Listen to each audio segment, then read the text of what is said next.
This is Back to Back.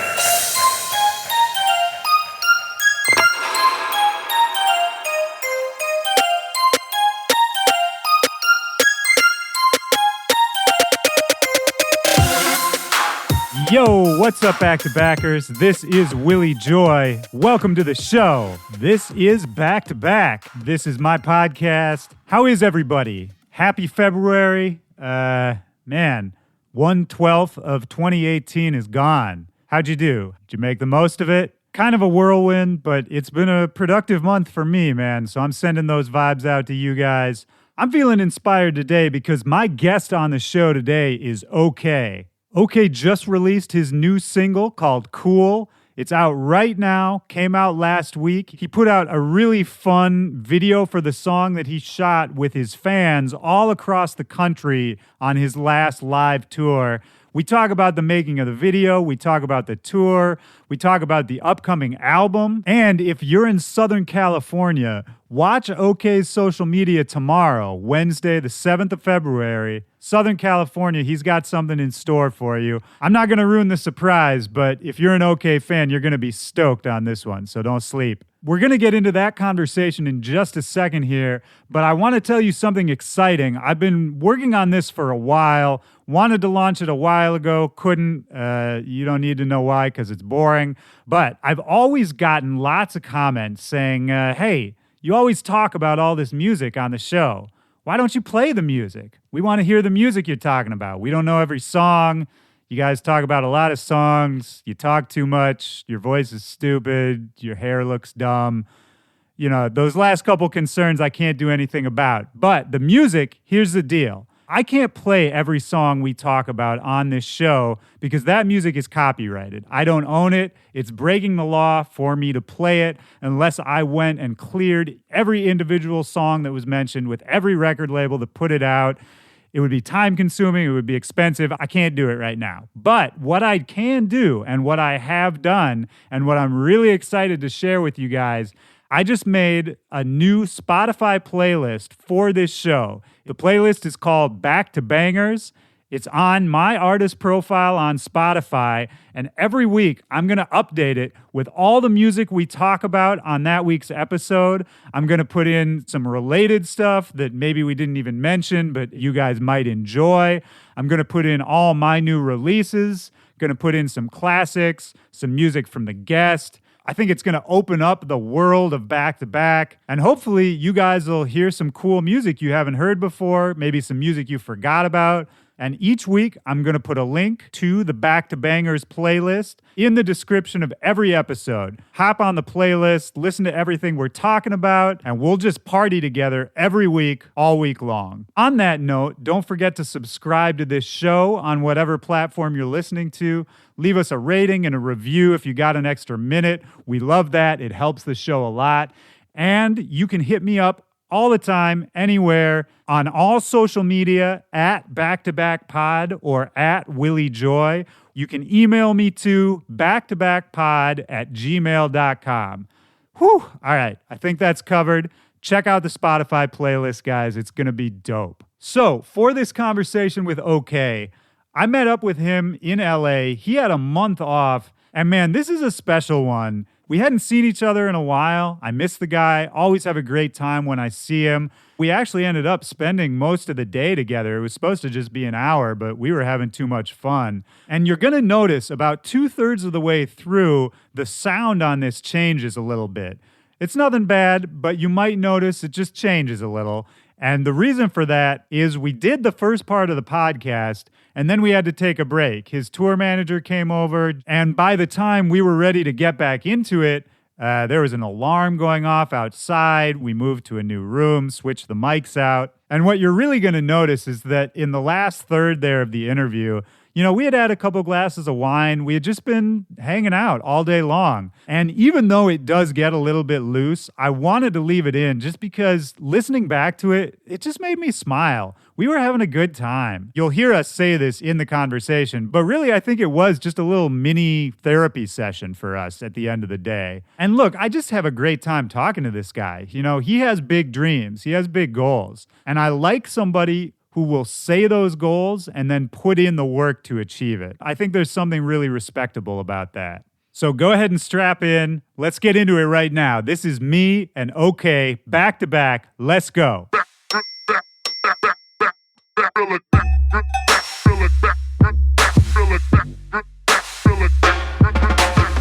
This is the first chunk of time you've had off in a while, right? Dude, I haven't had this much time off, I think, in like probably a year and a half. Damn. How do you... It's a long time. How do you handle it? Do you like having time off? Okay, so like when I first started, I would tour heavy and then get like one or two, I'd get like a month off, but I would start panicking because I feel like I would have to be on the road again. I'd be like, oh, I got it. And this is the first time where I felt comfortable and been able to be like, you know what? I think I deserve a month off. You know? Yeah, you're not going stir crazy. Yeah. I was like the first couple times that I got with even like a week or two off, I started getting cabin fever. Yeah. I would just be home and be like, I got to get out of this city, you know? Well, because when you're in tour mode, every hour of your day is kind of accounted for, you know? Right. You never have that much downtime. You know, okay, I'll grab a nap at 1, then I got to go sound check at 3. Yeah. And there was so much structure. Yeah, and then you get home and there's no structure. There's zero structure. Literally, I'm like, oh, what do I have to do? I have nothing to do today. This is great. I've gotten like the first week or two was like me getting comfortable just being home and getting back to normal. And like now that I have like a week and a half left, I feel like every day is just like, let's crank it out. Let's get it done. Let's do it. Yeah. It wasn't so much procrastinating. It was more me. It's more me just right now, just getting comfortable and being back and being excited to take things on the road again. It's funny how at the start of a month, you're like, oh, I have so much time. Yeah, and then it just zooms by, and you're just like, oh, shoot. Yeah. Are you trying to finish up a bunch of projects? Yeah, I'm finishing a bunch of things. I'm realizing, because I'm putting my album together, and I'm putting like the track list and everything. It's almost done. It kind of just naturally, organically finished itself. There's a couple things where I'm like, oh, okay, I got to re-record vocals. Nothing crazy. Something that'll take like maybe 2-3 hours out of my day. Yeah. If I do 10 hours, well, then shoot.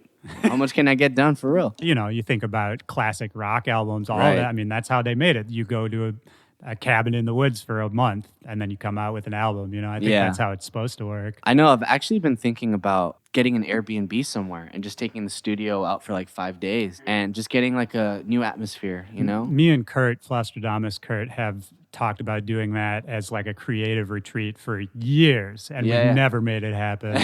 But no, I'm trying to do that. I actually downloaded the app like 2 days ago because it just came to me. I was like, I need to get out of here. Yeah. Because like that's what happened when I first moved into this new place where I'm at right now. I just ran out of ideas at my old spot. There wasn't a creative air in that room anymore. I guess that atmosphere has a lot to do with your creativity. I think it really does. Yeah, no, totally. Like when I first got into this new place, I wrote Cool. And that was like the first song I wrote here. And it's probably one of the best songs I've ever written.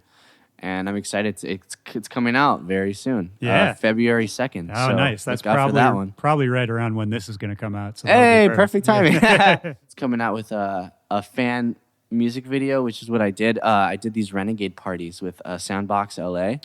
I saw some of that Soundbox footage. Studios. Yeah. So we did. The first one was in LA.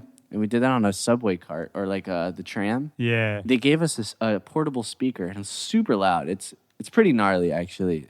That thing packs a nasty punch. Right. So we did the first one. It was super successful. We didn't get any permits. We just went on the train with a bunch of fans, and it turned out to be one of the coolest things I've ever done. And I told my team, I was like, we got to keep doing these. Like, this can't be a one thing. Right. Like, no way. So we started doing them in different cities. Like the next one I think we did was in Denver. And then we did like Seattle, we did New York, we did Chicago, we did Dallas. Nice. And you're compiling the footage. Yeah, from we all did those? Philadelphia. We did a bunch of places.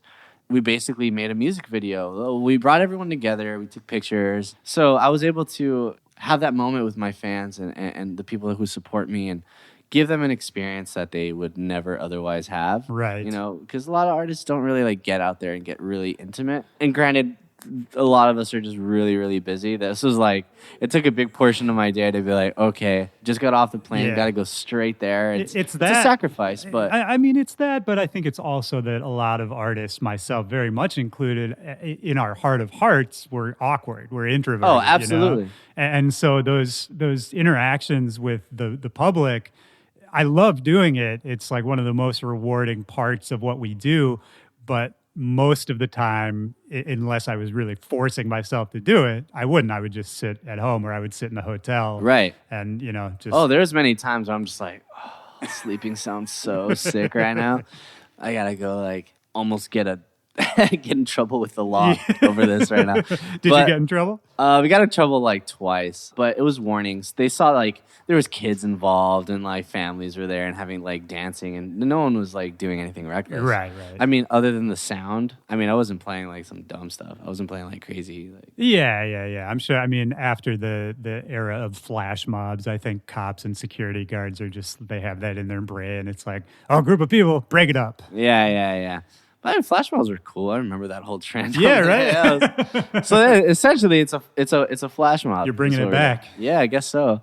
But yeah, to be able to give people that experience and to like one kid even at the Huntington Beach one that we did, I went to go get a tattoo like right after I did the party, and he was like, "Dude, I don't have a tattoo. I want to get a tattoo with you." I was like, "Really? You want to go get a tattoo? I'll pay for it if you come with me." He's like, "Yeah." Okay. I'm like, are you sure? Is like anyone gonna like get mad at you for this? Like he's like, no. I just never had the chance to get one.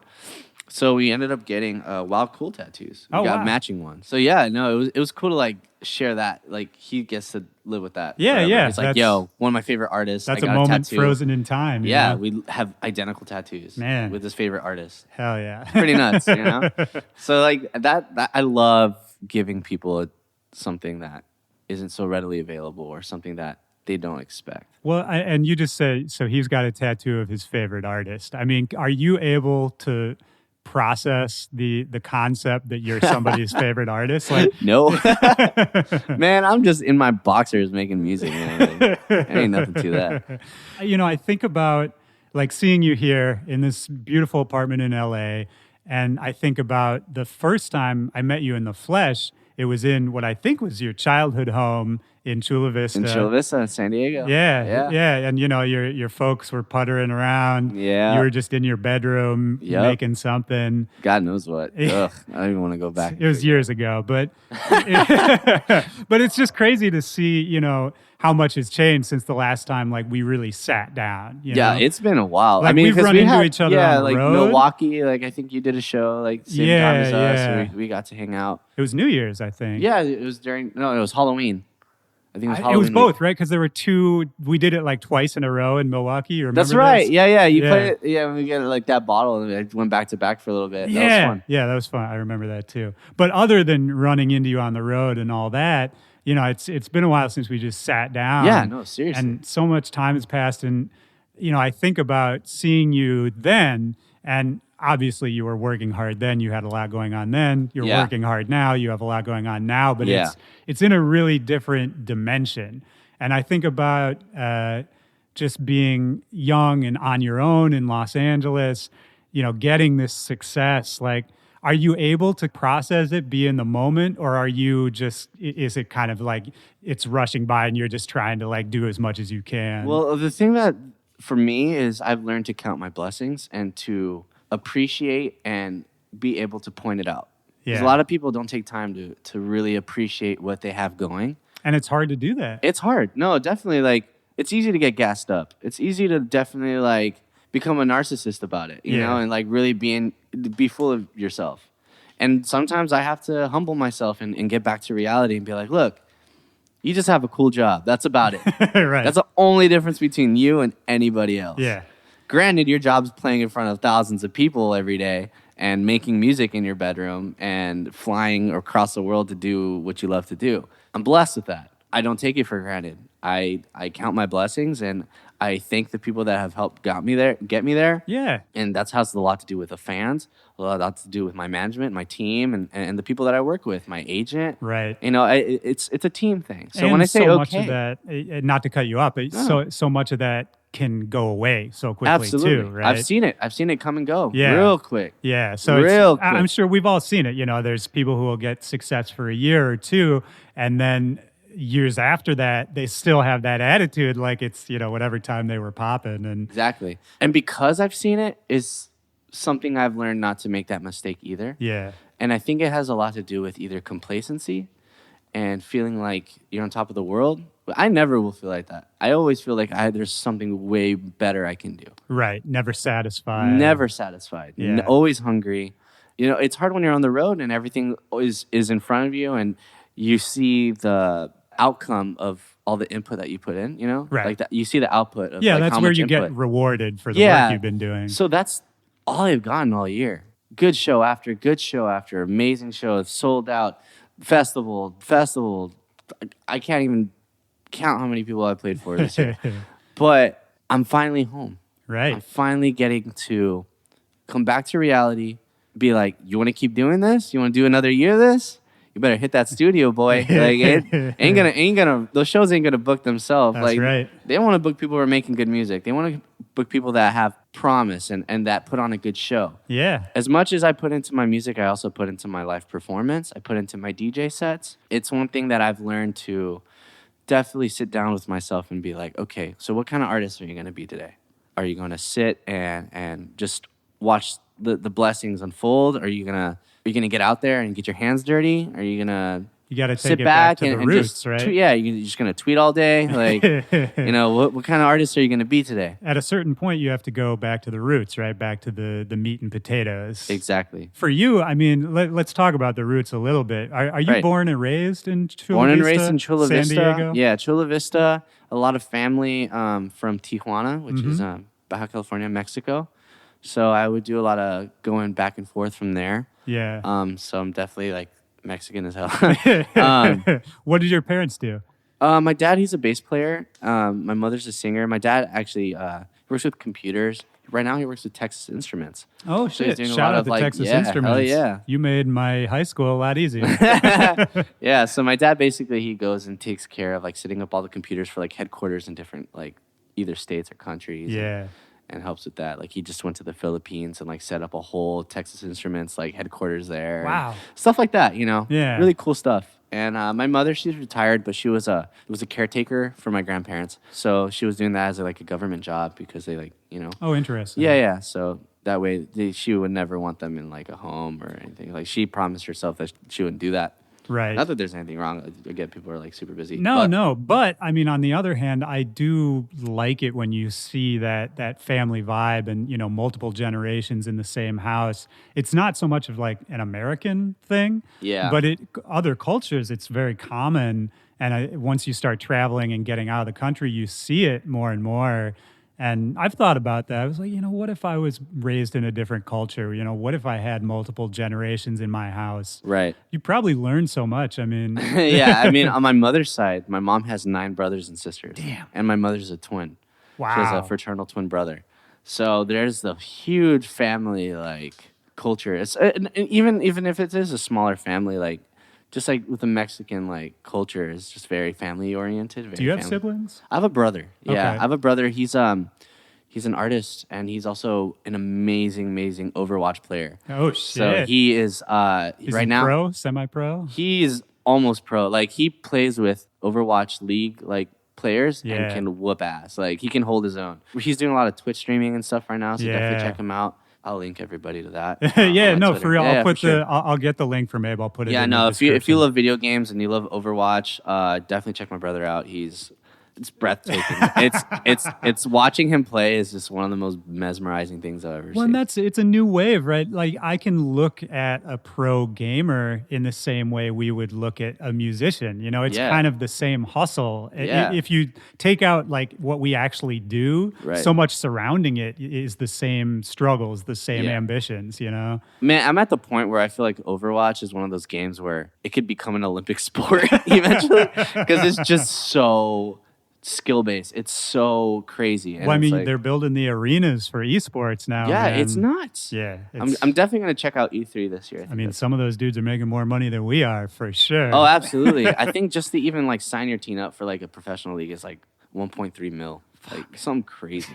Like, yeah, god damn. That's yeah, nuts. but these are all like streamers that have made money for like a while. Yeah, you got to show and prove. I mean, and that's the same way, you know, on this show I talk about, you know, different ways you can have a career in the music industry and paths to success and all that kind of stuff. And you know, there's people always want to know, you know, how do I get signed to a record label? How do I play a festival, whatever it is? Yeah. And the sort of they're asking the big questions. Right. And the boring but true answer is before you do any of that, you, in the same way that you were just saying a gamer does, you have to build your own world, your own little audience, movement. everything. Yeah, you know, that people want to be a part of. course. And then once you have something that people want to be a part of, those labels notice, you know, Yeah. and then they come in and they want to fuck with you and they want to Exactly. do business with you. Exactly. Same way management, booking, you know, festivals, any of that. Yeah, it starts with everything for me up to this point. I can 100% tell you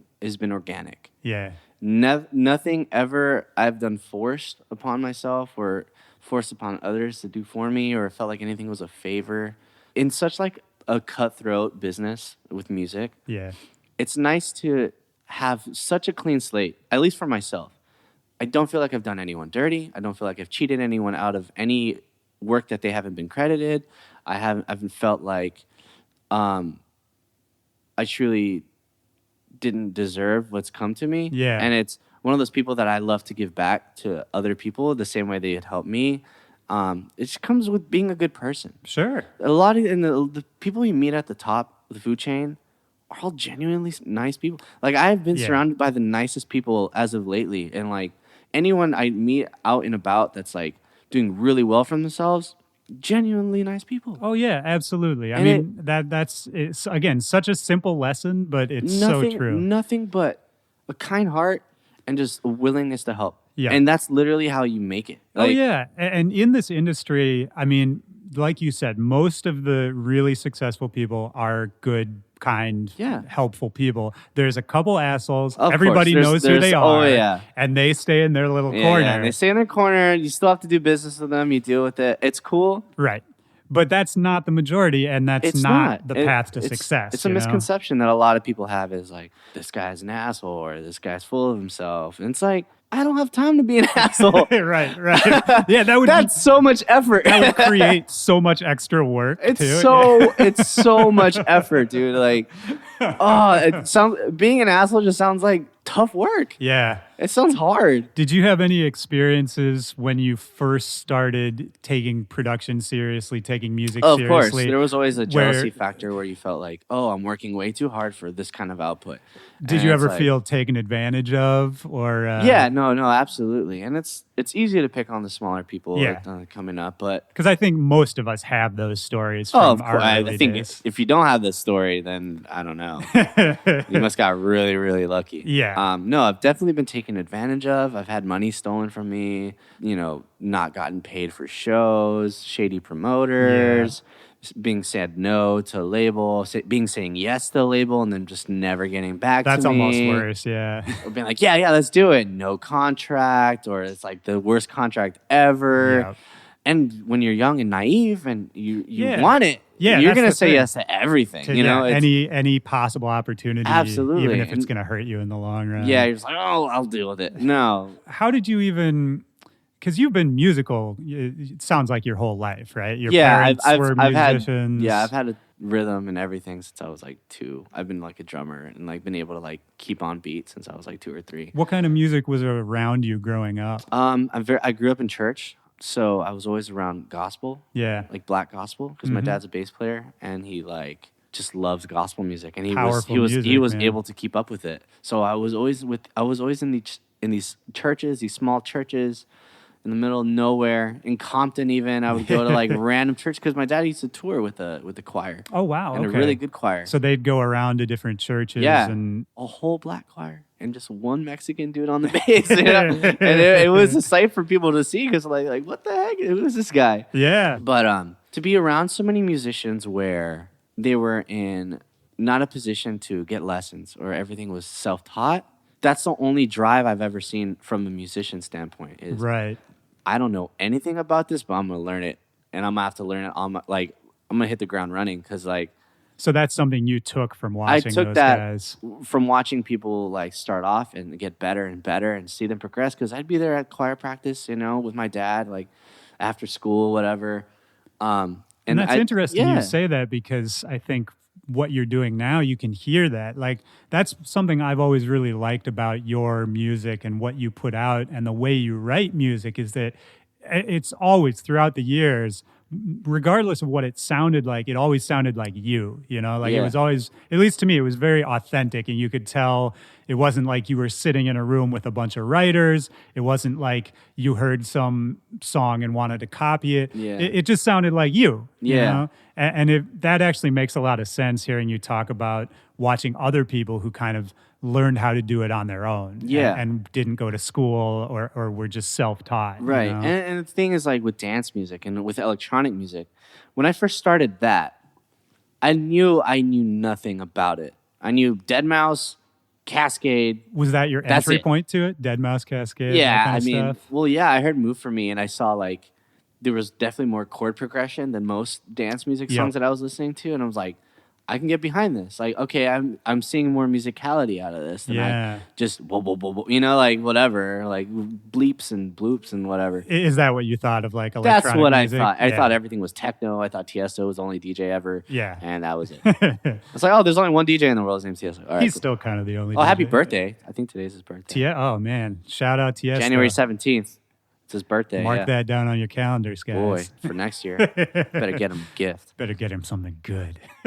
But no, so to be able to be around musicians that were not doing it for fame, they were just literally doing it to play at the church. Right. You know, they weren't doing it to In service of something else. Of course, right? yeah. So you saw that, like, that pride completely go out the door. They're like, this is bigger than me. I'm just going to make the best music I can for not me. And it's interesting. And to see that kind of mindset Yeah. is what really, like, helped me. And when you see, I think so many of the most successful, especially in LA, like Right. songwriters, backup Right. singers, all of the behind the scenes people, so many of them have a church or a religious absolutely. background to Dude. it. That's where some of the best singers come from. Oh, yeah, dude. Any time you see an artist play on Saturday Night Live or at the Grammys, I can guarantee you 90% of those people, of the musicians, the drummers, piano players, either come from jazz or church. Yeah. And that's it. Like, Yeah. Usher's drummer, Aaron Spears, played in church.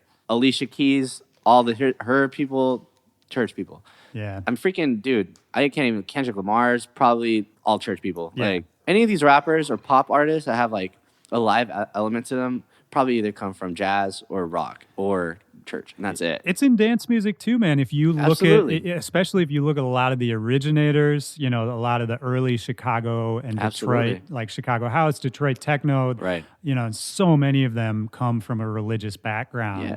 Well, I mean, they use a lot of, like, soulful vocals, like, and that kind of stuff. 100%. I mean, that, you know, Detroit techno, not to like nerd out on it, but that was, I think, what caught so many people's ears is it's this harsh mechanical sound, but because of who was making it, there was this soul behind it. Absolutely. You know? No, definitely. Yeah. And just, like, what was going on in Detroit at the time. Like, Yeah.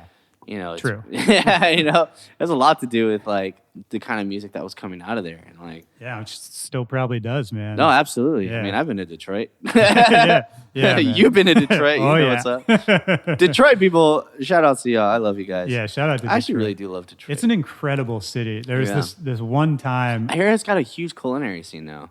Oh, is that right? Yeah, that's what I've been hearing. Man, That it's like a huge hotspot for, like, culinary arts. And, I got to like, check that out. people really, like, dive. Like, it's like the new Chicago, like, in the sense of, like, Michelin star banger fucking restaurants. Well, I mean, like, if you know how to cook and you're passionate and you're young and you're broke, I mean, you can move to Detroit for pretty cheap. You can find a lot of other young, passionate people. Dude, just start your own shit, man. But that's how it goes. You got to start from the ground up. Do you remember the first time somebody paid you to travel to go play somewhere else? Yep. What was it? It was Anthony Rota. Oh, Young Mayhem. Mayhem. Mayhem Shout out. actually booked me for my first time ever getting on a plane. And I flew, Like ever in your life? Yeah. Wow. I flew to Atlanta. Played at Graveyard Tavern out there in Atlanta. I've And been it was, there, yeah. Yeah, it was my first show ever, like on a plane. How'd it go? It was awesome. It was like, yeah, it's like a club / Applebee's style like restaurant. Like, yeah, it's hard to describe if you haven't been there, but it's a really cool place. it's like a dive bar, kinda, but it's like a dive bar / like gastropub / bar / club. I don't know. It's real rowdy vibes. interesting place, but that was like my first experience. Like I slept on his guest bed in his studio, and like I was out the door back at home like 7 hours later. I couldn't believe it. I was like, wow, is this what it's like? And I was already jet lagged. I was like, I can't sleep. Yeah, the 2 hours. I'm so exhausted. Man, if I could do one show like that and be home like 7 hours later, sign me up, Charlie. Sign me up. So, I mean, at that point, what was going on? You were already producing music, I'm assuming.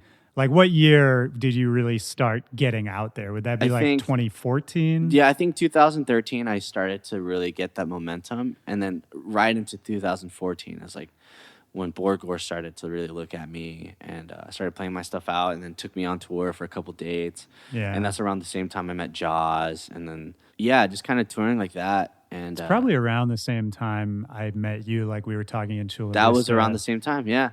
That's like around Warrior still, I think. Yeah. Well, because here, I know this exactly because when I moved to San Diego, I randomly had already been booked to play like the closing week of Voyeur. Oh my gosh. And so I had moved there, and then I was playing there, and then it closed. Yeah, I was like, perfect timing. Yeah. And I think Crisley had the last show there, and I was there for that one. Nice. It was an emotional moment because that was like the best club ever. Was that kind of the club you grew up in a little bit? That was my first like actual Ookay booking club. Like, okay. That was my first local like Ookay show ever. Yeah. When did Ookay for you start to be a serious thing? Like, were you thinking about it as a potential career pretty early on? Well, no, because I was making like stuff. I was making house, like progressive, like Swedish House Mafia style stuff, like under a different moniker. Because that was sort of your entry point. Yeah, that was my entry point. Yeah. That's what was popular, and that's all I knew because I wasn't very educated. It was one of those things where I knew it was so much competition making that kind of stuff that I felt very, very like unmotivated. I felt very discouraged. Didn't know how to get out there really. And then that's around the same time. Like when I started to get very unmotivated and discouraged was the same time like Original Dawn, Flosser Dominus remix came out. Yeah. And I was like, oh, this is cool. And then like Bauer came out and all this stuff. Yeah, it was a revolution at the time. Yeah. So around that same time, I thought it was cool. Went back to making the house stuff for a bit. And then I was just hanging out with my ex-girlfriend. We were just hanging out in bed, chilling. She starts rapping, like really corny rapping, like the shittiest freestyle of all time. Yeah. But it was just funny. I was like, yo, record this in the mic and I'm going to go home and like make a beat out of it. I posted it on Facebook or whatever. And someone was like, yo, if you got rid of that rapping, this would actually be like a cool trap song, like the trap EDM trap stuff. Yeah. And I'm like, I took it to heart. I was like, all right, I think I'm going to capitalize on that. So I went home. I finished the beat. I made like a drop type deal. It was like whatever. Yeah. And then like 2 weeks later, I saw it was like a Russian like dance crew use it in a video. Oh, wow. And I was like, no way. I was like, what? I was like, is this for real? Yo, Russia has like weirdly ahead of the times. Oh, totally. With dance Yeah, music, they were loving the Ookay stuff like right when it popped. Like, yeah. Russia was actually the first international show I ever did. Is that right? Well, Ukraine. Yeah. And then I did Paris, and then I did Russia. That's how I met my tour manager. Because I was like, okay. I'm not going there by myself. Right. Heck no. Yeah, you must have been young. Too. Yeah, I was young. I was just starting out. I was probably like 22, 23. Right. And so that's how we met. And he's still on the road with me now. So yeah, 4 years later. You were talking about this earlier too, how, you keep your circle pretty close. Yeah. And a lot of the people who you were with at the start are the people you're still with now. Yeah, very quality people. Yeah. And it's like... And I think that gets overlooked by a lot of people is, the people who are around you who you can kind of build with when you're nobody, when you're just starting. Those are the people, if you can keep them around, that will be the best things in your life. Yeah, yeah. And these are all people where I feel like I don't have to like talk to them every day. I feel like I don't have to bug them. They don't like have to I bug even me. remember you were playing some little local show, and all of us went out to eat before the show, and Mo was there. Right. Shalizi, your Yeah, yeah. manager. My manager now, But yeah. he, at the time, I think he was just like a friend. He wasn't even a manager. Yeah, he was just hanging. Yeah, you know? he was I think he was just in college. Yeah. I remember we were just sitting there. I think he was flirting with the waitress. Probably. That sounds about right. Yeah. And it was just, all of us hanging out. And now you look at, from then to now, I mean, he's managing a whole group of really successful guys. He's a very successful person himself. And it's, again, you were saying you're friends, And like I said, and, it's all organic. Right. I met Jaws exactly. randomly. I didn't even know that Mo was going to manage him. How did you take it from a friendship to a business situation with Mo? With Mo? So I became essentially a free agent. You had management before? I had management before, but I just wasn't satisfied. Kind of like they wanted me to do super EDM stuff and still go the big room route. And I just wasn't happy, their vision for you wasn't your my vision. Yeah. And granted, I'm not knocking anything that they ever did because, they did help me a lot. Right. I got Tomorrowland out of that. Great people, but it wasn't right for me. But I'm still thankful because I wouldn't have gotten even that far if I didn't get those opportunities. You have to know when you have to get ready for the next step. I finally took it upon myself to say, you know what, I'm going to walk away from this. So it was your decision. It was my decision, yeah. I was looking around, I was shopping to some other people, really, because I didn't even know who to talk to. It's like, who do I even talk to about this? So I actually went to my agent. So my agent was with me since the beginning. Okay. Yeah. So Ben Hogan over at Circle. Love that guy. Yeah, he's amazing. We've been friends. The reason I made him my agent was he was the only agent to ask to meet me in person. Interesting. Yeah, and that's essentially the reason why I went with him. This is before really knowing him. He's like, hey, I want to meet you. I want to get to know you.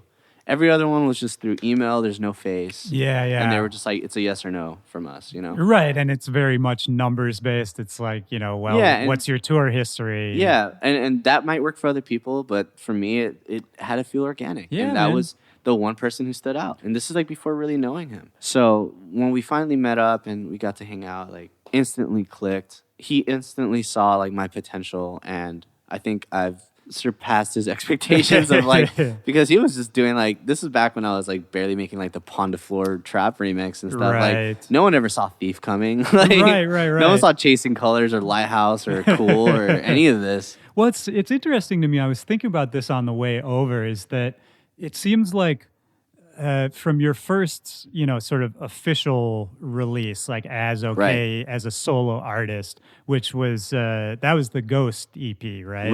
Right. As a body of work, right? That was Ghost was my first this is going on iTunes. Right. This is this is an actual reflection of me. So that's what I mean. It seems like from that point you've been the rest of your career sort of trying to explain to people that, this old perception of you can do more than that. Yeah. But I wanted people to not feel disconnected. I want people to see the improvement. Of course. So it feels good to see it go from Egg Drop Soup to, back again on the Cocoon EP, which was after, and Sure, and go from that to what's now Wow Cool Album. Yeah. My first debut album. I'm singing now. I didn't sing on the old stuff. Yeah. What I did, but it was fucking horrible. I mean, did you just get better as a singer or did you just get more confident? It was definitely a lot of the confidence. I knew I could hold the note, and that had a lot. Again, I grew up in church, so I learned harmonies pretty early. I learned how to project, choir projection, how to make your voice stand out. So that had a lot to do with my it was definitely a confidence thing for me. It just literally had to just grow some for lack of better terms, grow some balls, just do it. Yeah. And I was all right, fuck it. I'm just gonna throw it out there. Well, and it's what you said earlier. You have to mature a little bit to the point where you really can sit down for a minute and say, what kind of an artist am I? Or what kind of an artist do I want to be? Yeah. I always knew that I wanted to be a rock star type of artist. I want to be the front man. I want to be a performer. I don't want to just DJ. How did you approach it? I'm curious because I saw you on your live tour that you just wrapped up. Right. And it was a really fun show. It was just great, engaging to watch, but it didn't feel like something I had seen before. Yeah, well, the thing is, it's music that no one's heard before. Well, so this is It's my essentially a listening party. Right. So that's my question is, you're doing a few different things all at once. Right. Instead of DJing, you're doing a live show. And the live show is music that people haven't heard before. Right. So how did you approach it in terms of just making something, a show that people who knew you as this one thing could watch and understand as this other thing? I surprised myself making this set because I'm like, how the heck am I going to get 1 hour of content? Yeah. Of original content.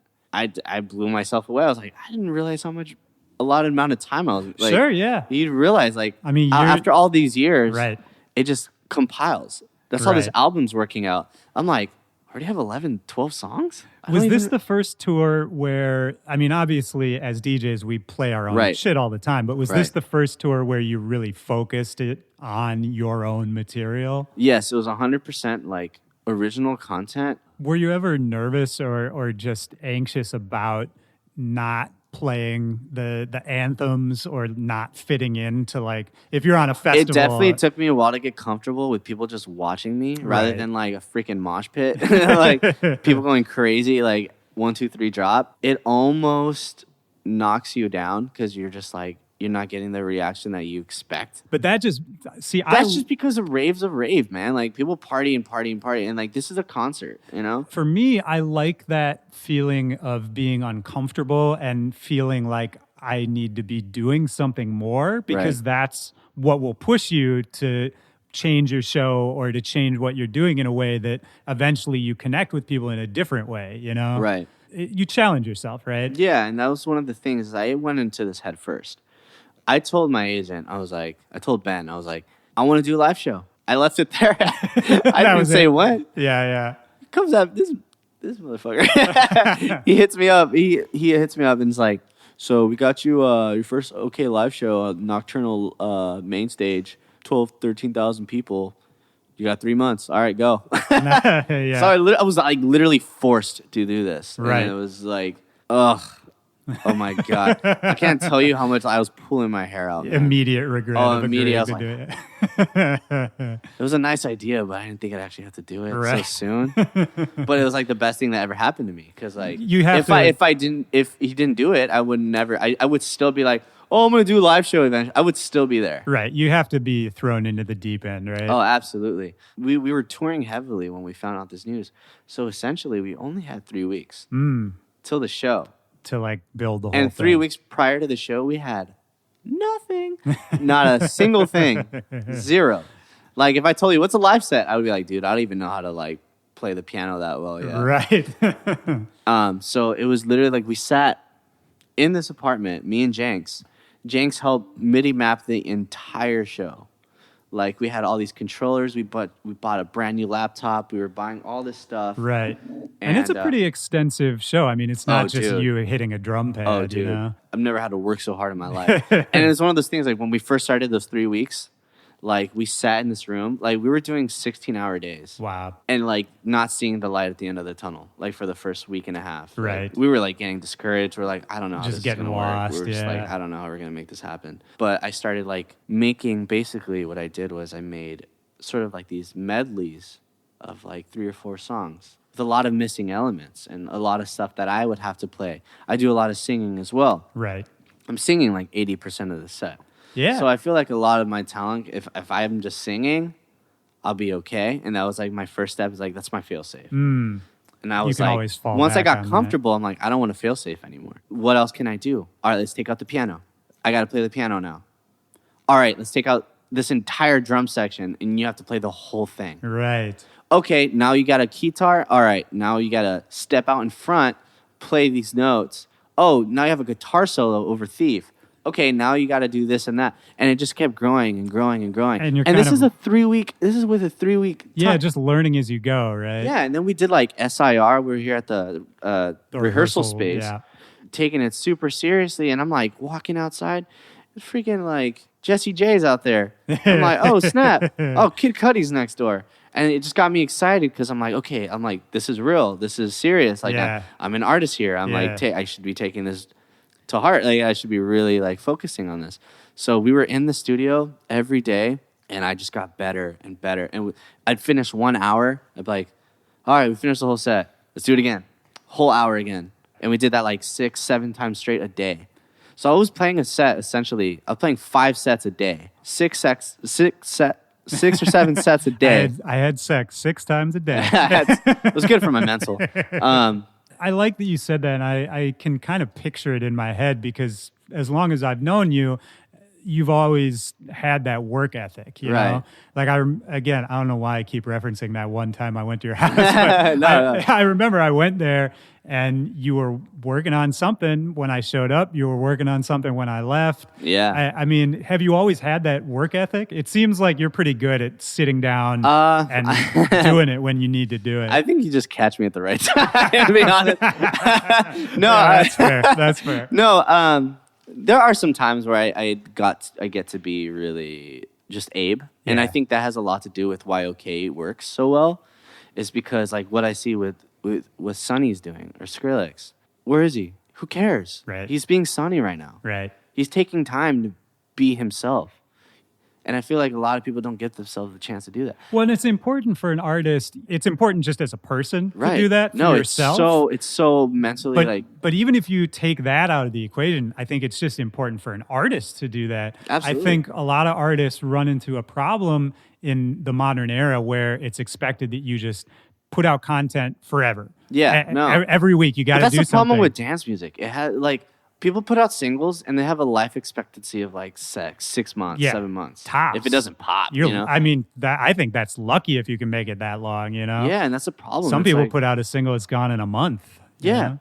And that's the thing with like Thief. It felt like a song. I didn't have that song in mind. I didn't think anyone would play that song. When you made that song, I didn't even know how it fit into my set. Like when I first started playing it, I was like, sense. I guess what I'm wondering is, was it an experiment for you, or did you consciously think, I need to change what I'm doing? All right, I'm just gonna talk about this, and I'm just gonna be open. I did hella acid at Coachella, and I was like, what am I not doing to be there? I noticed the first thing was when someone would play a song that a lot of people loved, it took 1 second for everyone to know exactly what song was playing. Right. And I knew I was missing that element. That's a great point, because there is that special moment. If you ever go to a music festival, it doesn't even have to be DJs. Go see a famous band, whatever it is. When they play that one song, when you hear the killer, when you hear the Killers play that, that's all you need. Yeah. And that's that people go you crazy. Lose it. Yeah. They could just go and just not play it. And everyone would go, oh, like people would shit their pants. You know? It's that 1 second that gets boom.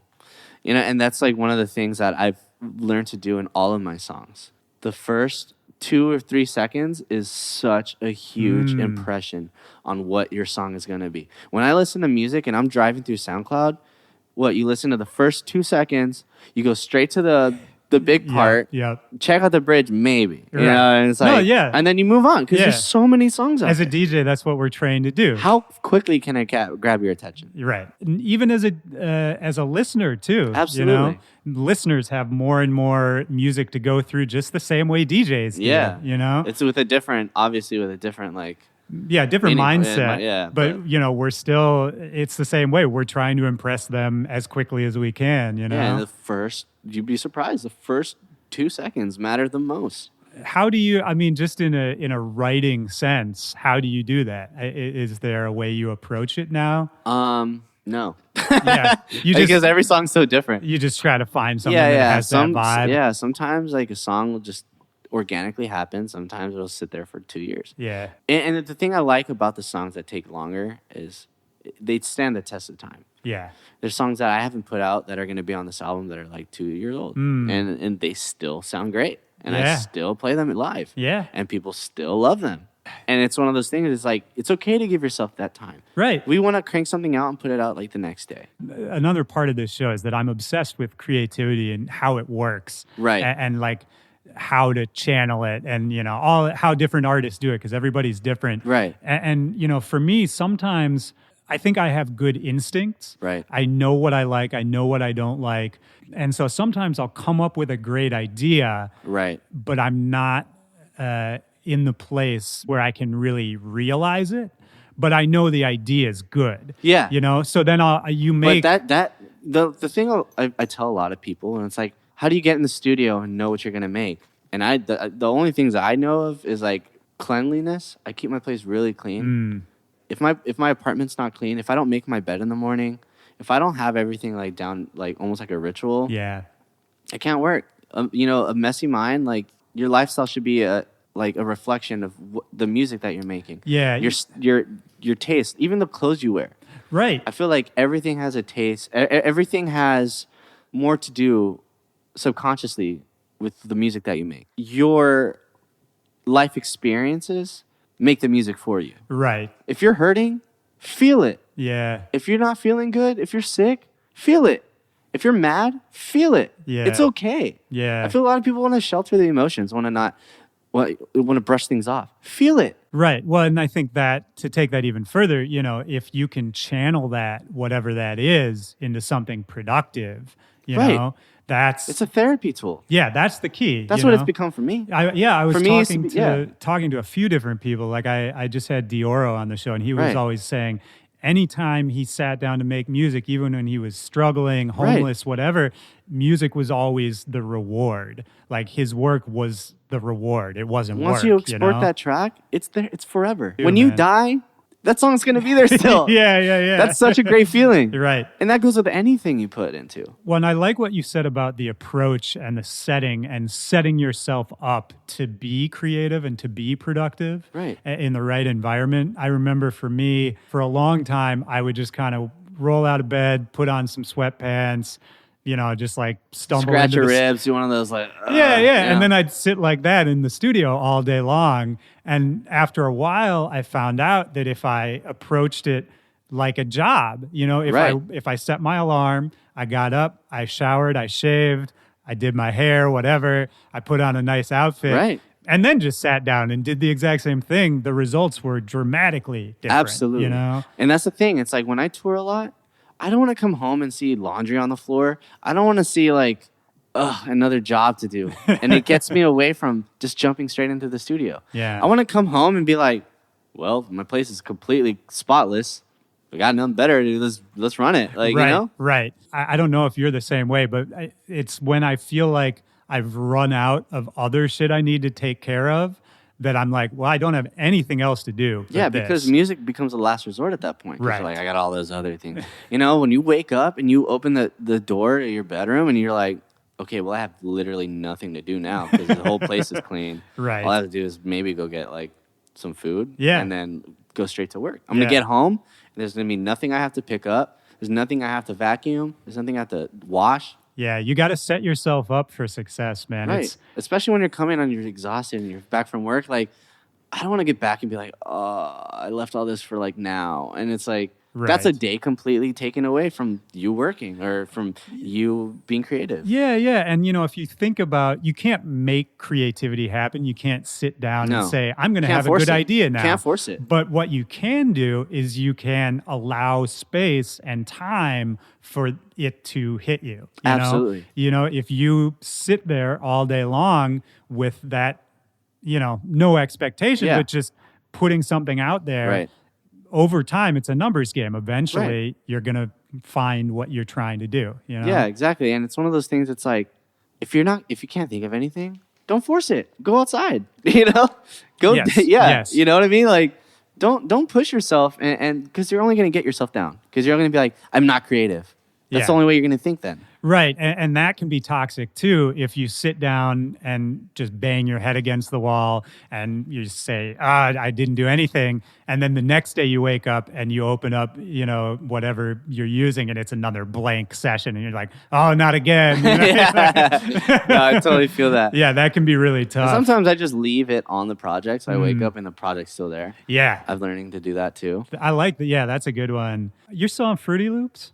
Heck yeah. Yeah, man. I'm getting good at Ableton too, just because I'm on the road and I have a Mac. You know, Yeah. I can't like travel with my freaking desktop. Yeah. I've always felt like Ableton's, which is what I use, but I love Fruity Loops Oh, too. I love but Ableton. Yeah, Ableton for me, it's just snappier. Yeah, it's very linear based. It's organized. Yeah, super you can clean. you can have an idea and like get Automations it down. are amazing on Yeah, that. yeah. There's a lot of features that I like that FL doesn't have, and vice versa. Well, and I was going to say, for me, I feel like Fruity Loops was like a big part of your early sound. Of course. Was the fact that you were making it in Fruity Loops.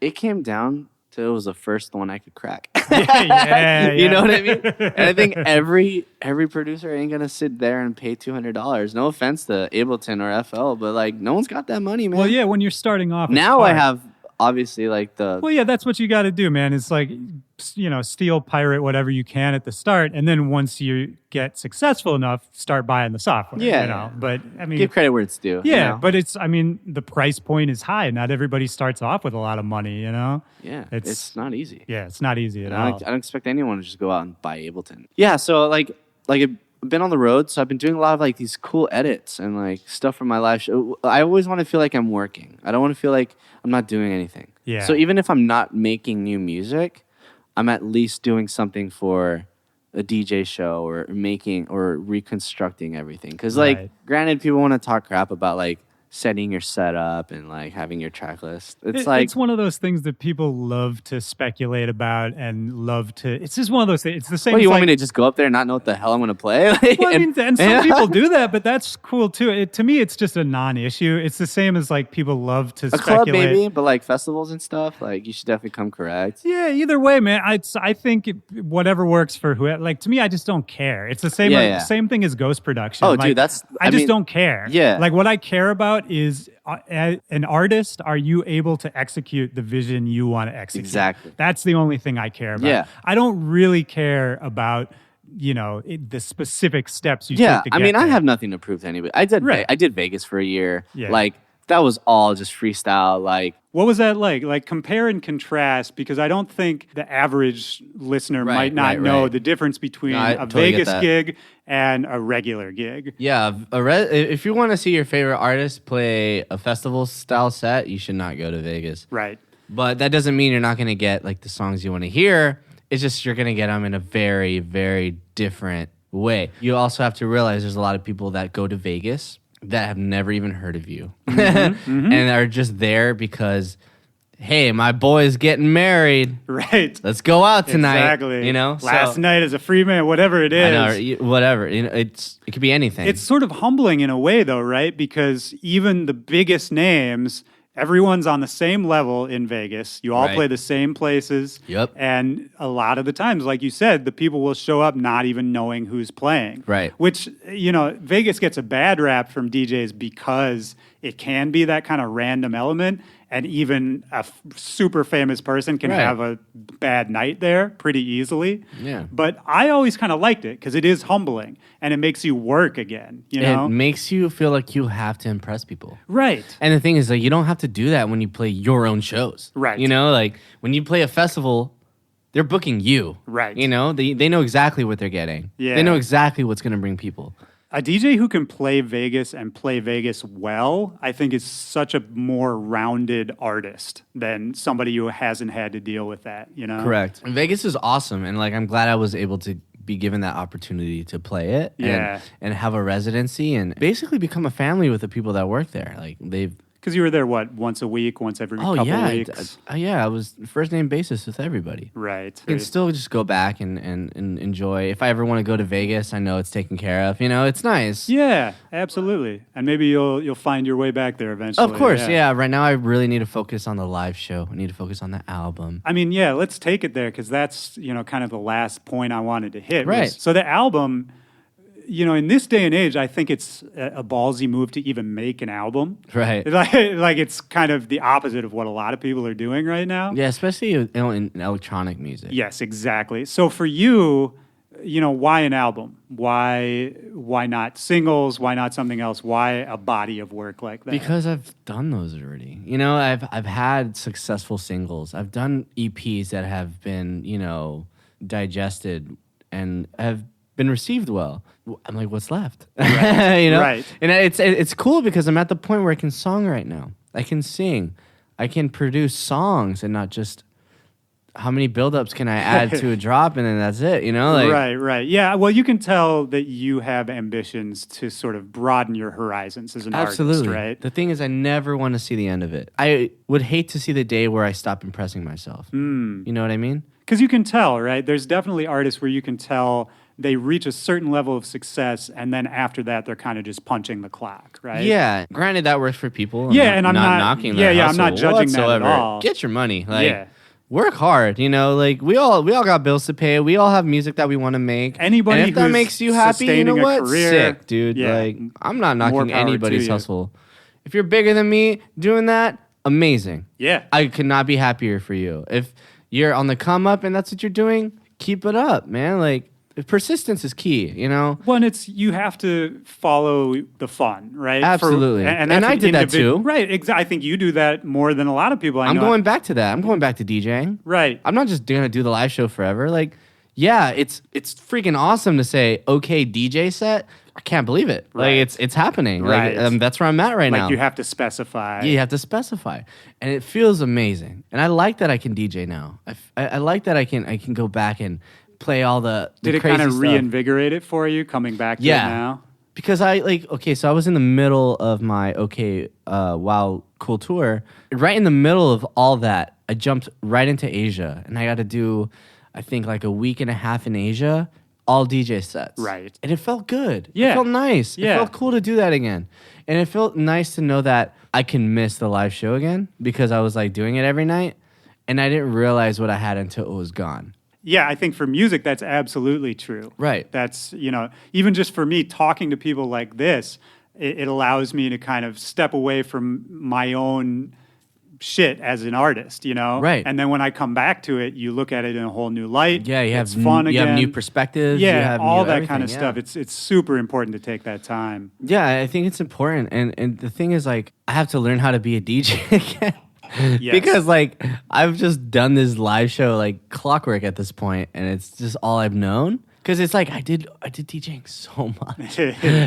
I did it so much, and it's kind of like, how like you would think basketball player, right? Let's say you're in the NBA. Yeah. You really think on his days off he's just gonna want to go home and play like, oh, I'm gonna go shoot some hoops, like, nah, dude. I wonder that about the most famous people in our industry, Right. the biggest names, the guys who play 3 shows a night, 365 days a year for thousands of people each Nuts. time.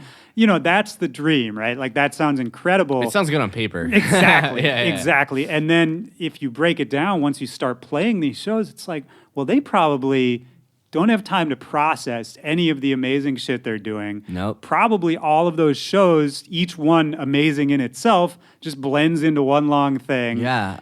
I don't know how any of those guys, they're all driven by other shit, but it's, in terms of enjoyment, it's like, I don't know where the fun is anymore, Yeah, I feel like, I know what you mean though. Like, there's some people that are just like nonstop touring. I'm like, dude, Like they never stop, wait, what is that like? At a certain point, this is not to like It go, feels like escapism at that point. It's Exactly. like you're just trying to run away from something.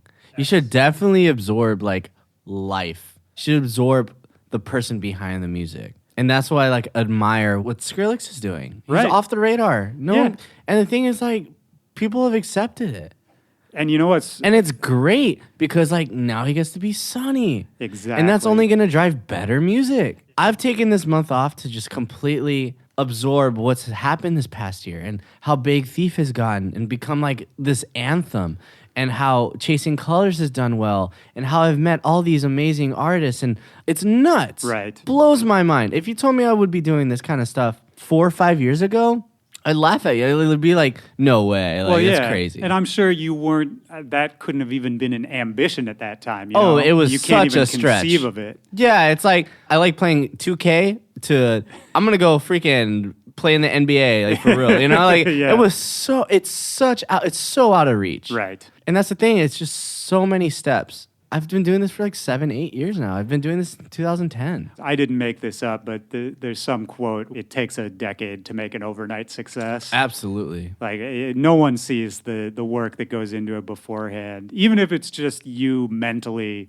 figuring your shit out, you know? It's It takes literally time. life experience. Yeah. Life experience makes the best artist. And sometimes you're not ready, you know? Sometimes if you get success early on and you're not emotionally mature enough for it, you're not mentally ready for it, Right. I've seen that ruin people's careers, you know? Yeah. You can get derailed. Right. Did you ever run into that? Like at a certain point when you started... It happened a lot to me when I was traveling alone. I became depressed. I was nearly suicidal. I wanted to quit. I was done. I was done with it. I'm just like- because of the pressure you were putting on yourself? I was putting a lot of pressure. I was in a lot of new environments. I didn't have anyone else to relate to. Yeah, no anchor. Literally, I'd be exhausted walking into a brand new club and everyone's well rested, excited to enjoy the night, and I'm over here miserable. And it's like one of those things that a lot of people don't take into account is like, these artists are like on their 5th, 6th day straight of this shit. And it's like, we can't party like we did on like night one, you know? and it's nothing to say about we're not enjoying ourselves. Right. We enjoy making people happy. Like that should be the overall joy, is like expressing ourselves, having people relate to that expression. Yeah. And putting it out there for everyone to enjoy, including yourself. At the e- If you're not enjoying it yourself, then stop. 100%. Take a break, man. Like, there's no rush. Right. It's not a race. It's so easy to feel the pressure externally that you can't stop. You have to keep going. You have to keep But going. that also comes with following what everyone else is doing. Exactly. Yeah. For me, on my Instagram, I don't follow any artist. The only people I follow are tattoo artists, painters, graphic designers. Still art. I'm still surrounding myself with that art, but I don't feel the pressure. I see amazing work. I see someone who's passionate about what they do, but I don't feel like I have to compete with that. And we were just talking earlier off the recording about how, you know, both of us don't sit down and listen to a lot of electronic music just at home. You listen to other shit, you know, other inspirations. Yeah, I love jazz music. Right. There's a jazz bar across the street from my house. They know me on a first name basis, like because I'm there all the time. I'm listening to jazz music. I'm surrounding myself with people who don't even give a shit who I am. Right. Exactly. You know, they don't give a flying ass. You know, like literally, like they'll be like, "Excuse me, like get out of my way," and I'm like, "Hell yeah, like Right, yeah, sick, yeah, totally. All right, go ahead, hell yeah." It's You know? humbling yourself again. It's you know? great. It's Yeah. so fantastic because I can walk into like Space Yacht in LA. I can go to a club in LA, or I can use that same amount of time to go somewhere else, learn a new style of music, surround myself with people who don't care about me, have that humbling experience, and then also enjoy art. Well, this is going to sound like a corny saying, but it's, you know, do you want to feed your ego or do you want to feed your creativity? Yeah, your absolutely. soul, you No, know? it's non-corny at all. Yeah, but it is a choice we have to make half the time, you know? Yeah, and, it's and I know people who make both choices, and I've made And it's both okay choices to have a myself. balance. It's okay to exactly. balance. It's a balance. I mean, certainly you want to, you know, if you work hard to get to a place, you want to be able to enjoy that Correct. and enjoy what you've worked for. Yeah, no, and there's people that come self-absorbed with that world. Like it's easy to be gratified. You know, it's fun. It's nice. When the thing is, it's like a drug, dude. Exactly. And You can easily just feed your ego all day, and you have people take pictures with you all day. You can be at every club, and there's always going to be someone who acknowledges you. And it's easy to feel like when you're partying that you're accomplishing something. You know, that like if you're just out there partying and people like you and they're giving you things, you're like, oh, I'm killing it, I'm doing great. But then if you pull back, it's like, well, really, I wasn't accomplishing anything. I was like, just I was just, you know, accepting compliments. right, Like, exactly. I was exactly. just feeding my ego. I mean, exactly. So it's like I wasn't really killing it. I was just kind of chilling and hanging out. You know, I didn't really do anything. I was looking. You know, you look for it. Right. '100%. It's a 100%. point where you start just searching for it. Yeah, of course. And I mean, we're all artists. We all have our egos. We get on stage and we ask people to look at us. You know, it's like, of course, the ego is involved. Yeah. But you have to have that balance, man. Yeah, so that's why I love these jazz bars. That's why I love going fine dining. I love being home. I love reading books. Yeah. I like to get away from that stuff. Because I know that's always going to be there. As long as I get to do my job correctly, I get to make the music that I like and that I know is going to do well, and I feel that has purpose, and I feel that has the potential to reach a brand new audience at some point. Knowing that, I'm okay with staying home. Yeah. I'm okay with not seeing anybody for 3 days straight. I'm okay with reading 2-3 books and like playing some video games and just being Abe. So when I get on the road, I know dang, I'm just doing only okay right now. Abe didn't have his time. Right. And it's like, if you don't give yourself that, what are you really doing? It's important, man. You got to have How can you really balance. grow as an artist? How can you grow as a person? Exactly. It doesn't even come down to the artist part. You have to have both, right? I don't think you can grow as an artist unless you grow as a person. Yeah, and absolutely. I think if you grow as a person, that will make you a better Well, artist. that has to come down with life experience. Yeah. What traumas have you gone through? What lows and what highs have you had this year? Like, Yeah. reflect. If you don't give yourself that month or two to really reflect on, hey, this is what has happened. These are all the negative things that have happened this year, the negative things that I have become, even pinpoint those things, fix them, and that eventually give you the sense of accomplishment when you finally pick something out that maybe has been driving you to the ground and stopping you from being a creative person out the window. And it's nice to like finally like point it out and be like, this is what's wrong. Right. That's what I need to fix.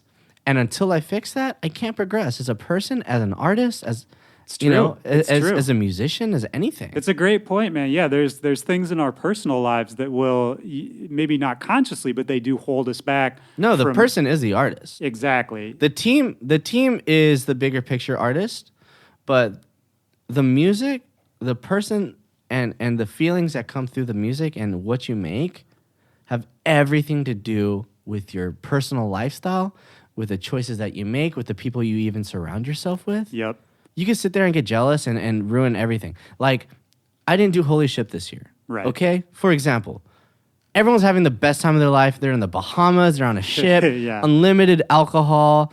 Girls everywhere. Yeah, or, you know, friends, family, Living fun the dream. time. Living Yeah, the free dream. food. Like, Yeah. amazing. I got to experience that last year. And I told myself, I'm going to have the most FOMO. I'm going to be so butthurt if I don't get to do it again this year. I didn't get to do it again this year. You know, I really expected to be, like, jealous. Yeah. I really expected to be, like, complete FOMO, fear of missing out. Yep. But I didn't.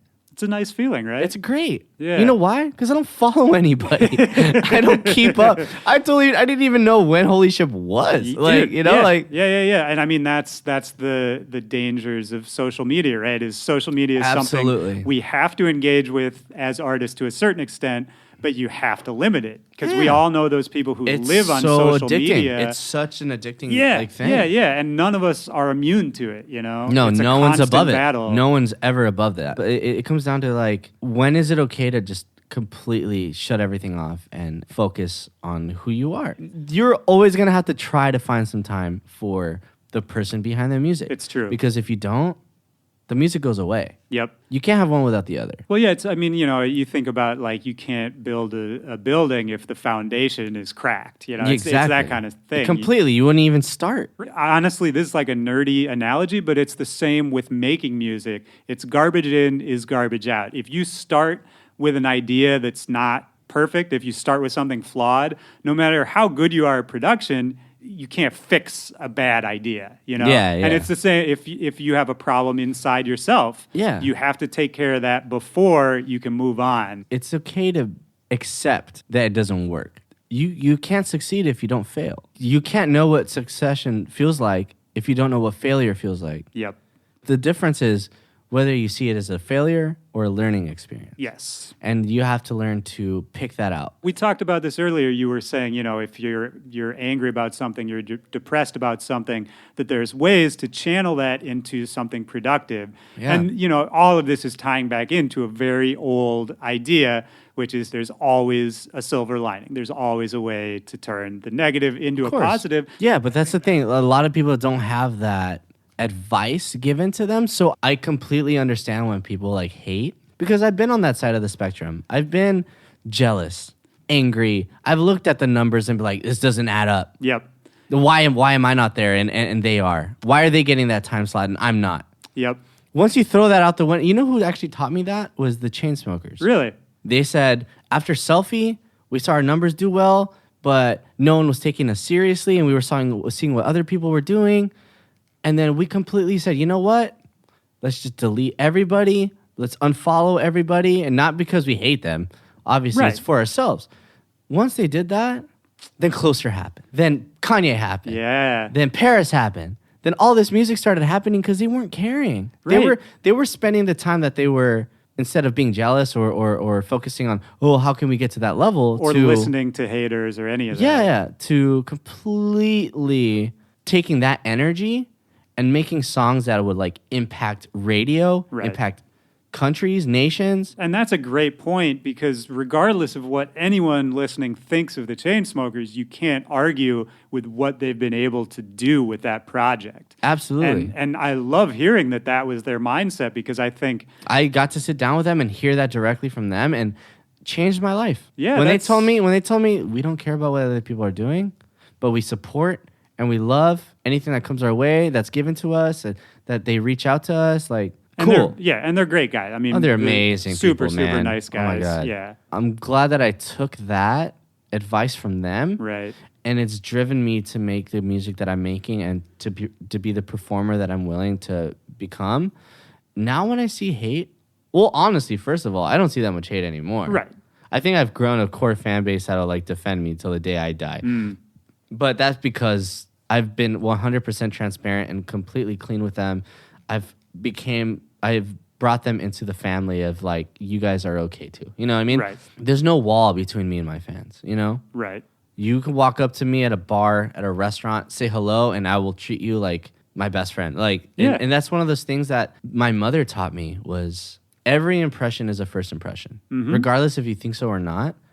When you walk out of the house, it's an instant first impression of anybody, Right, of right. what anybody thinks of Somebody you. you pass on Whether the street, it's the anything. whether yeah. it's a Target clerk, someone walking down the street from you. When people hold on to first impressions, right? And Right. so, you know, you as a person or you as an artist, I tell this to aspiring artists all the time about music. Like, it's the same way with music. You get one first impression. Right. And, you know, if you don't present your art or your music, whatever you're doing, in the right light, Right. then people will have that impression that they will hold on to about you. Yeah, Even it if never you goes away, Even dude. if you fix it later, you'll still be It hurt by that never first goes away. impression. I like that, man, because it's just as true in music as it is in life, you know? Yeah, You and that's never the know thing. who's When I walk watching. outside, when someone comes up to me and I'm not even feeling it, I'm not feeling good that day, I still put a smile on my face. I still realize that they've never met me before. They don't know who I am, and I give them my best. Yeah. You know, I can be sad at the hotel room. I can do my own thing. I can vent and reflect. But when I walk out that door, it's a different person. And I'm not lying to myself. I know Right. I still have my hardships, and I know everyone else does.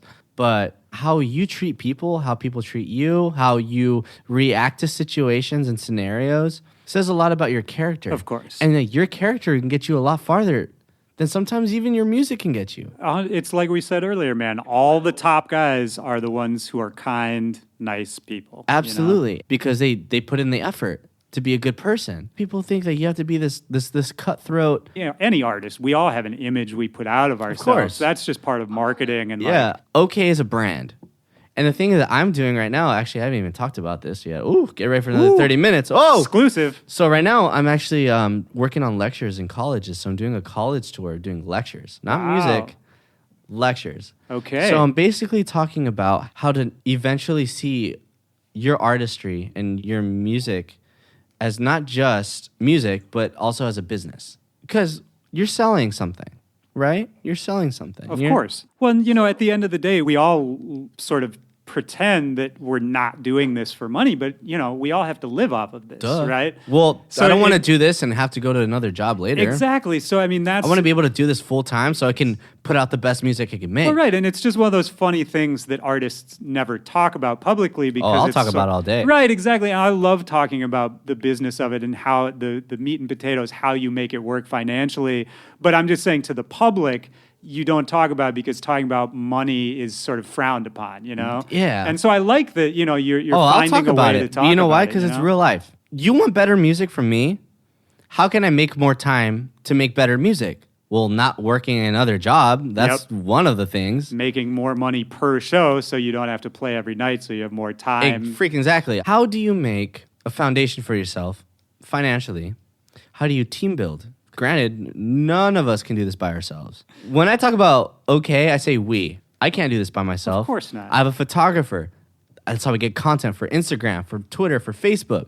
I have a VJ who makes the experience with the live shows. I have a tour manager that makes sure everything goes according to plan, so I don't have to stress, so I can play the best show I can play. Booking agent sets up Booking the agent shows. sets up the shows. Management puts me on the radio, puts me in places, and gives me opportunities with other artists so I can do whatever I want. Yep. Puts me in the right hands of the right label for a certain song, whatever. I mean, the whole team, it's all about carving out space for the artist to just be an artist, right? Exactly. And not have to worry about the other shit. Exactly. So anytime I talk about Ookay, it's like what's up with the new stuff, I always say, oh, so this is what we're working on. Like, it's always a team project. Yep. It's exciting because, like, I know I've set this foundation for myself. I've seen myself as a CEO, essentially, of Ookay LLC. You know, it's my brand. It's my company. It's my business. That's what I'm doing with these colleges. That's what I'm working on is how can I talk to young people in music and people who are either maybe not all producers. Maybe they're going into management. Maybe they're going into A&R. an A&R. Yeah. Yep. You know, like people that do other things in music, because music isn't just the artist. Yes. Music's 1,000 different jobs. This is something I talk about a lot on this show is that, you know, there's this perception that to be successful, you have to be Skrillex. You have to be this superstar. But there's so many different ways to work in music and have a successful career, a great life that don't involve that. You know, there's only one Skrillex. You can be happy in music and not be the main act. You know what I mean? There's so many different ways to do it. There's 1,000 different jobs in music that people just don't realize. Like, there's the TMs, there's graphic designers that make cover arts for people, Working make ad at mats venues, for flyers. You know, all that. Yeah, talent buyers, stage managers, stage production, lighting directors, visual arts directors. Like, and you know what ties all of them together? It's that we all have this passion for music. You know? Absolutely. Like there's really... It's an experience. We're all the same people. We're all doing it for the same reason. We just kind of had to find our own lane, our own way to follow that passion. Absolutely. You know? You can love music and express it in so many ways that's just not making music. You can be in the music industry and not be a musician. Exactly. It's a team effort. And that's what I'm trying to teach these people at these lectures is like, oh, hey, this is how you build a team. This is how you get people to believe in what you're doing. When are you going to launch this, man? How soon should people be looking for you? Well, right now I'm reading a lot of books about like just being a positive leader and how attitude mounts. So like right now I'm collecting all this knowledge. If I'm going to do it, I'm going to come correct. I'm going to know exactly what I'm talking about. I'm working on a PowerPoint right now. I'm doing my first SDSU lecture probably in the next like 3-4 months. But it's a lot of homework, and it's one of those things that I know I need to be prepared for. Yes. All right, so to cap this all off, Right. I mean, it's the start of 2018. Right. You've got an album coming soon. Yeah, wow, cool album. Yeah, you've got Cool, the single. Cool's coming February 2nd. Just to cap it off, man, in 2018, going into the future, you've Right. got the album, the single. It's not a new sound for you, but it is, you know, you've been doing this live tour. It's a built Yes, sound. yeah, it's a progression of the sound. How do you see yourself fitting into the landscape of what's going on right now? Like, do you see yourself as part of it? Do you see yourself as trying to separate from everything else that's going on? And kind of where do you want it to go in a year, in 2 years? I mean, what do you want to be doing? I mean, I don't see myself as just an electronic act anymore. Yeah. You know, like I see myself doing Coachella. I see myself in these cross-genre festivals. I don't want to put myself in a box. Yeah. And the thing is, like, I feel like people who listen to me and like understand what Ookay is about, and if you're listening to this and you don't know who I am, I mean, obviously, if you've gotten this far, you should know a little bit. Yeah. But I want to be a fucking superstar, dude. You know, like, No, I like that. I want to be a fucking rock star, dude. Like, Yeah. I love that you vocalize that, man. Some people Why not? aren't willing to say that. You know, I want to be Michael Jackson, Freddie Mercury. I want to be Bruno Mars. I want to be a superstar. Why Right. not? Why No. not? Why not let that happen for yourself? Well, dude, and here's the thing. Like, some people, if you say something like that, some people will judge it. But to me, all the It's a best... goal. No, but all the best people, the people you just named, they had those same kind of goals. You know what I Yeah. mean? Like, you can never really be satisfied. I think about it this way. Like, Jay-Z Jay-Z wants to be U2. You know what I mean? Like, I don't think Jay-Z's happy. And U2 wants to be the Beatles. Yeah. You know? It's like there's always another level to it. I want to be playing the Grammys one day. Like, I want to be a VMA artist. Like, I want to be a superstar. Like, and whether or not you accomplish what you just said, the fact that that's your goal is going to take you to a new place. I want to win a Grammy. It's like, going to take you, I want to go platinum. Like, why not? Dude, and I love that you vocalize it that way. But man. obviously, there's steps to go there. And you got to think of it as baby steps. Right. It doesn't happen overnight. Yeah. No, not at all, That's the misconception. I've been doing this for almost 6-7 years, and I'm barely starting to see the light. Yeah. I'm barely starting to see the actual vision of what I'm supposed to be doing. Yeah. That might not even be okay at that point. Like, it might be another artist. I don't even know who I'm going to be in 10 years. Yeah. Well, and you just played me something that didn't sound like anything I've ever heard from you before. You know? And absolutely. I'm making rock stuff now. And the fact that you're making that even before your next album, which is already a progression, drops, like, that to me, that's an indication that you've got a lot more to do, you know? I don't care. But you shouldn't care. Like, right. That's music. Music is being ballsy. Well, and you're doing what you want to do, right? Exactly. I think at the end of the day, you have to follow that creativity, follow that, whatever it is, that inspiration. It's the two things, right? It's the drive and it's the artistry that you combine them and you get them there, right? But there's two options. You can see that as cockiness, or you can see that as ambition. Right. Pessimism, optimism. Sure, exactly. And that's it. It's like, oh, well, he's full of himself. Like, he thinks he wants to be some rock star. No. I'm driven enough to become that with hard work. I'm not going to be a rock star overnight. Right. I'm that's not a good way to put it. I'm ambitious. Yeah. I set goals for myself. That's the goal now. Before, I just wanted to be a DJ. Right. Before that, I just wanted to play a festival. I just wanted to play EDC. I'm on my 5th EDC now, man. Like, after that, like, what the fuck? Like, come on. Like, So what's next? Yeah. So you feel like you've accomplished a lot in that realm, and it's kind of time to keep challenging yourself. Absolutely. Right? It's not a competition, you know? No, absolutely. I couldn't be proud of everyone and anyone who's doing anything in music that can pay their bills. And not even if you can't pay your bills, like, the hunger that's there that drives you to keep doing this every day is the one thing that I admire the most in any person. And I see the people who are just hungry, and I could not be more proud of them for actually taking initiative and just running that shit. Yeah, man, it's inspiring. It's it's inspiring. And I honestly, man, I'm proud of you. Like, dude, same. Like, yo, I've been seeing these podcasts blow the fuck up. I see them on my feed all the time. I see the people that you're bringing in. This podcast is going to be huge. No, thank you, man. It's growing. It's getting better.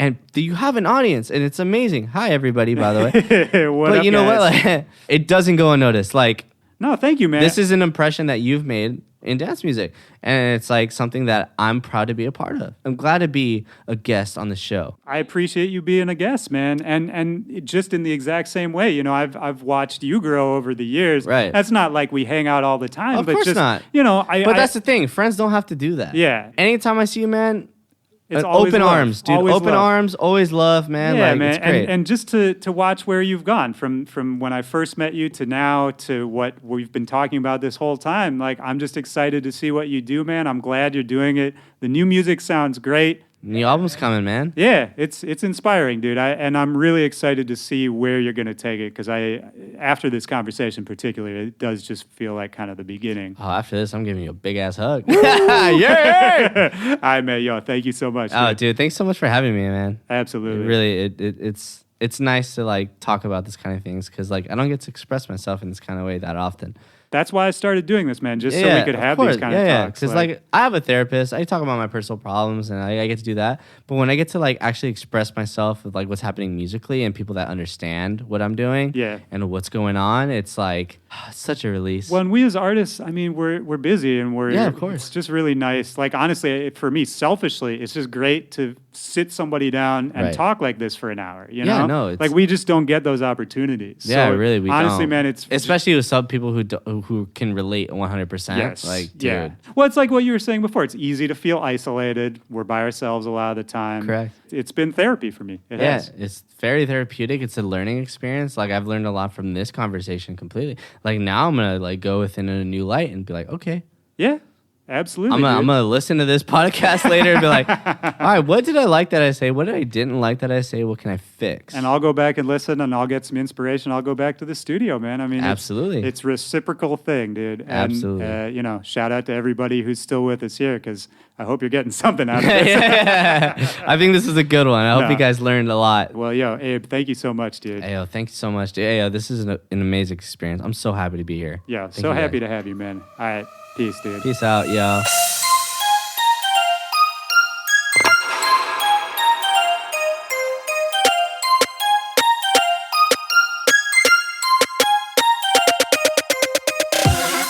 All right, that's the show. I'm so glad we finally got to connect and do this. And I think you guys could tell, man, we just had a good time with that one. Ookay's new single, Cool, is out right now. Go get that. Link is in the description of this episode. And don't forget, if you're in Southern California, watch out for a big announcement from Ookay tomorrow, February 7th. My name is Willy Joy. You can follow me at BackToBackPod or at Willy Joy on all social media. And don't forget to follow the new Spotify playlist, the Back to Bangers playlist. I'm going to post all the music we talked about on this episode, and it's going to update every single week for you guys.